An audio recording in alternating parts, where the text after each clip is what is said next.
So what's up mga homies? So nandito tayo sa Notorious Motorsports. May bago na naman tayong project natin, FD. So yung customer natin galing pa sa Nueva Ecija. So sir, pwede ko ba kayong pakilala? Anong pangalan po nila boss? Amiel. Amiel. Ate, kasan pa kayo sir? Gapan Nueva Ecija. So galing kayong Nueva Ecija ngayon? Okay, so anong pinagawa mo ngayon sir? Full exhaust na HKS free flow, headers, tsaka intake. Tapos lalagyan din natin siya ng custom remap mamaya. Yung pops and banks kung tawagin. Okay. So ilang oras natin ginawa yung kotse? Bilis lang kasi dumating dito mga 9, 11:30 na. 11:30. Wala pang 3 oras. So dito sa Notorious Motorsports, ganun kabilis namin yung ginagawa, yung mga exhaust. Kasi may mga molde na kami. So pinakamaganda, pag pupunta kayo dito, mag-down payment na kayo kagad or magpa-schedule kayo para at least na-prepare na namin yung mga mga exhaust namin. Okay? So tingnan natin kung ano magiging tunog niya. So what's up mga homies? So nandito na naman tayo sa Notorious Motorsports. So ngayon may mga promo kami ngayon, yung back to school promo namin. So ano ba itong mga promo namin ngayon? Itong mga promo namin ngayon, ito, nilagyan natin siya ng HKS Free Flow Muffler. So ito, mga Thailand-made muffler itong mga to. So ito, mga magagandang quality. Halos parang original na. Tapos ito yung pinaka ginawa natin. May flange siya, syempre. Tapos 304 stainless. Ito yung pinakamaganda natin na resonator na 304. Tapos ayan na.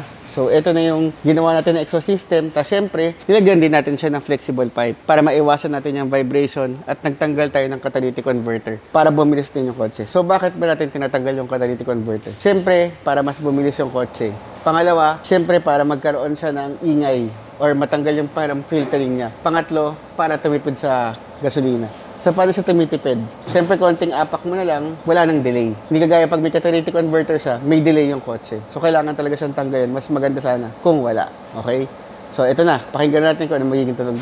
So, what's up mga homies? So, ito na yung finished product na ginawa natin. So, ito yung ginawa natin. Nilagyan natin siya ng weapon or design na headers. So, kami may pinakamagandang headers na gawa. Kung mapapansin nyo, napakaganda ng mga gawa naming headers. So, ito, tinanggalin natin yung catalytic converter. Tapos, naglagay rin tayo ng air intake na K&N. So, nilagyan natin siya ng K&N filter. Ito yung mga premium brand natin ng mga filter. So, K&N filter, tsaka weapon R na header. So, ngayon, pakinggan natin kung ano magiging tunog niya.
Sir. So, kamusta po yung ginawa natin na headers take exhaust? Okay, dito. Yung exceeded the expectations. Exceeded the expectations. Parang hindi mo yata sir, parang hindi kayo masaya. Hindi, napapangiti nga ako kanina. Hindi ko kinakagat ko yung dila ko. Ayan. So, ito na. So, ito na yung finished product natin. So, mamaya, i-custom remap natin. So, ito na yung ginawa natin na finished project. No,